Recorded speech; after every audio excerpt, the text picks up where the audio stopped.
Hi everyone, and welcome to my YouTube channel. I'm Davinda Ojala, the Lightworker coach.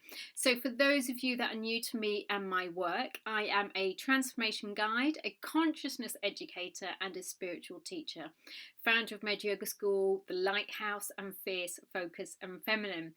And this is a space where I share tips, tools and resources to help support you through the current awakening and ascension process we're all on collectively right now as we transition from three-dimensional frequencies to fifth-dimensional frequencies. So today I'm going to share with you 3 ways in which you can learn to respond rather than react. Now, this is a really powerful spiritual teaching and one of my favourites because its roots really come from the law of cause and effect. Wherever we have an effect, there was a cause. Now, it's really important to see clearly that when we're reacting, those reactions tend to be rooted in fear. When we're responding, that response is most often tends to be rooted in love. And so this is where we plant the seeds. So this is the cause. And of course, whatever seeds you're planting, karma, you will receive back. Now, many of us are creatures of comfort.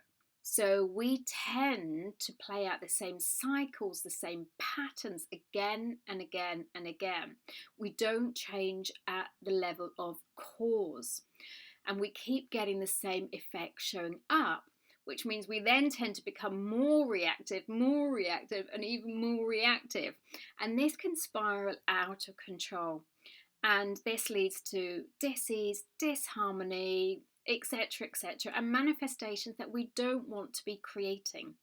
So we want to become deliberate co-creators. And this is what the ascension journey is all about. Understanding our power, understanding how we create with the tools we've been given. The mind, which is your steering wheel, your thoughts, which are the paintbrush on the canvas, your emotions, which are your sat nav, telling you when you're on track or off track to your soul's highest purpose and destiny, and your body, which is your vehicle. So we need to be taking care of all these aspects within us, and this is self-mastery, and this is what I love to teach. So you may want to go grab a pen and paper and let's dive in, and I'm going to share 3 tips to support you to respond rather than react. Okay, so tip number 1 is use a reaction journal or a reaction diary. And I had a reaction diary. I started a reaction diary about 15, 17 years ago when I was first going through my first awakening, because I suddenly found I was reacting to everything and everybody around me. I suddenly had a load of emotions surfacing, which I wasn't aware of before. Now, this is awakening. You suddenly become much more conscious, much more sensitive to what's been inside all along. And this is your opportunity to transform and heal these emotions. Now, I was reacting to external situations and to people. Now, one way of really stepping back is getting clarity on what is my reaction, what is my trigger, and then how can I create a different response? So this gives you empowered choice. So by keeping a journal, you can start to see what your reactions are. And you'll find, in actual fact, even though you may be reacting, if you're going through an awakening right now, the emotional triggers are in fact the same patterns playing out. And so if you fix that in one area, you also have a shift in the other areas as well that are related and interconnected with that. So, if you are a member of the Lighthouse, you will find your workbook in the library, which you can print off, which will take you through this process. So, I'll give you an example of some of the reactions. So, I defend my position. The trigger is when I feel judged by my dad. I start defending my position. Another reaction is I start to send intensive, cruel emails. And the trigger is when I'm being ignored by my partner. Reaction, I get moody and silent. The trigger is feeling ignored by my lover and him not meeting my needs. Now, if you continue this same reaction, you're going to create more separation and disconnection rather than what you truly want. What you truly want is intimacy, connection, love. And so this is a call to transform your reactions, which are fear-based, to love-based responses. So when you get clarity on what the reactions are, what the triggers are, firstly, it puts you in a position of being much more confident because you know what is likely to trigger you, so you can be prepared for a new response, because it takes time to embody the new state, the new response. It doesn't happen overnight, but there are ways in which you can create space to be able to step back from your old reaction and change the neurological pathways within the brain, which is leading to the fight-flight response and causing that reaction. So start with a reaction diary and start to journal and start to inquire into what your reactions are, what the cause is, and what is the effect. Because you'll find any time you react rather than respond, you won't be getting what you want. So that's a good enough reason for changing it. Okay, the other reason for changing your reactions to response is we are all connected. We're not separate.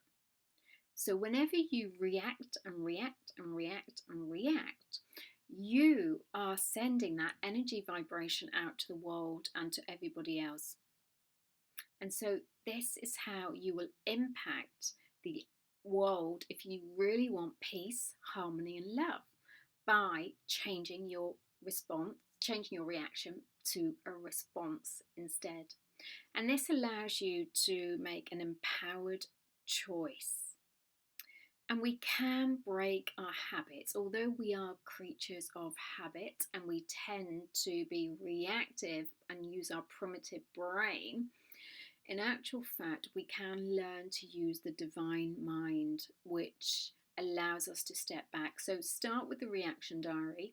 Second, mindfulness and meditation. And the 7 Keys meditation is super powerful for this. So check out Med Yoga School, because you can learn the 7 Keys meditation with me and practice with me once a month, and have the audio recordings in the library to use any time. And the 7 Keys meditation I created over 20 years. So this allows you to create the gap, the space that's needed. Because initially, we are so programmed, as soon as we become aware and conscious, we'll start to notice that the reaction still happens. So meditation allows you to step back and become an observer. As you strengthen as the observer self, you create a bigger gap, a bigger gap, a bigger gap, and a bigger gap. So this is what we're doing in meditation. It's creating that gap. The greater the gap we can create allows more of us to come in. So initially there may just be a small gap. And so you're not fully here, you're not fully present, you're not fully in your higher self or embodied. And so you may not be able to use the right words, say the right things. You may mess up, and that's absolutely fine. I used to do that all the time, or there might be a lot of fear, it might be embarrassing. But as you continue to meditate, that space will become wider and wider and wider. So more of the true you, the authentic you, the real you, your true essence comes in to that space. And that real you is confident, is love, is power, is truth. And so by embodying your true self and allowing your true self to come in, there is only love and response. And so you can rest back knowing it's all being taken care of. So meditation is absolutely key to make sure that who it's driving is your higher self, not your ego mind. Okay. Meditation also helps you become much more conscious of your thoughts and your programming, and not to believe all the thoughts you hear, because the majority of them are based on a perceived future or a past that again was based on limitation. It's not reality. Yet often when we're reacting, unless we're able to sit back in meditation and contemplate as well, we don't take the time and space to actually examine what I'm believing, and the reason why I'm reacting is due to a thought about myself or life that was passed down to me and programmed into my brain, but it's not actually a reality or truth.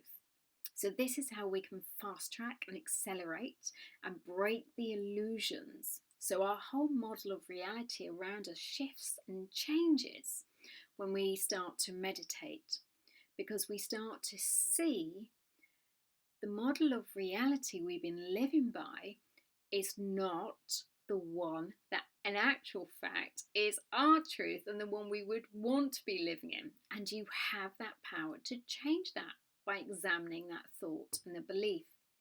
The 7 Keys meditation teaches you how to start to dissolve a belief.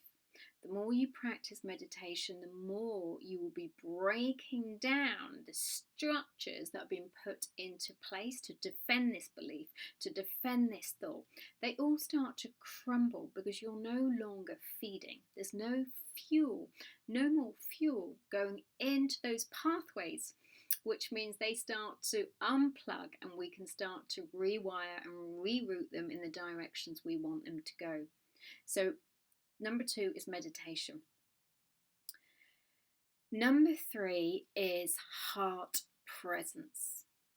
You can't be reacting and embodied in your heart at the same time. It's impossible.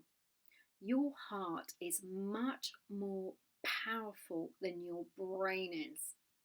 So a good way is tapping onto your heart if you know you're about to be triggered, or you're going to be facing somebody or a situation where you know you're triggered by it or have been triggered by it in the past. Come into the heart. That simply means dropping your awareness into the heart, embody this space here, and this space always responds. It's only when we leave this space and get taken out by the mind that we lose this grounding and react. It's the mind that reacts, the heart responds. So we need to come back into the heart.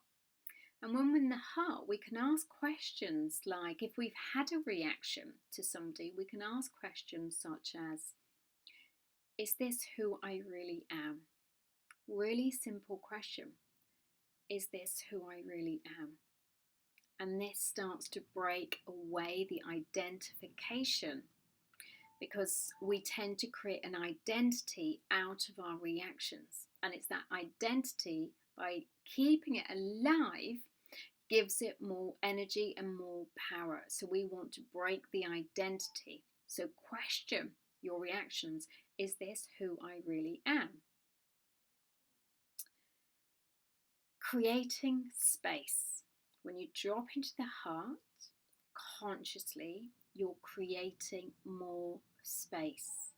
The more space you create internally, the more you will feel and sense physical sensations and emotions in the body, which allows you to stay present with them, and then again choose a response rather than unconsciously reacting and not knowing fully what caused that reaction. You only ever react because there was a thought which created an emotion, which created a physical sensation. The mind tried to rescue you from that physical sensation because it's uncomfortable. So fight, flight response triggered and you reacted. So we want to reverse that process. We want to know it's safe to be in the body, even if there's uncomfortable sensations.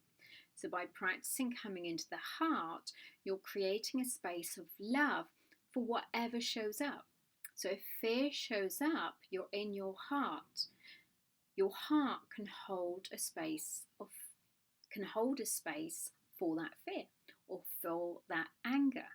It's only when that anger or that rage or that fear, that terror, whatever emotion comes up, if it does not feel it's going to be held in love, or there's nobody around to hold it in love, does the mind blow it out of proportion, you flip your lid. So we don't want to keep flipping our lids, we want to stay within our heart. And the heart will let the emotions know, I'm here for you. No matter how uncomfortable, I'm here for you. And this is alchemy, this is transformation. So I hope these 3 tips have given you some ideas and some inspiration. If you would like to join a community to stay connected with other lightworkers, healers, visionaries, change agents, and just heart-centered, beautiful souls that understand we are on this journey together. We're all connected, and it's all about taking small, simple steps every month to create change. So if you are looking for that space, do check out the Lighthouse. Have a look on my website, www.thelightworkercoach.com, and I would love to see you there. Take care, have a fabulous month, and remember, choose to respond rather than react. Much love. Bye bye.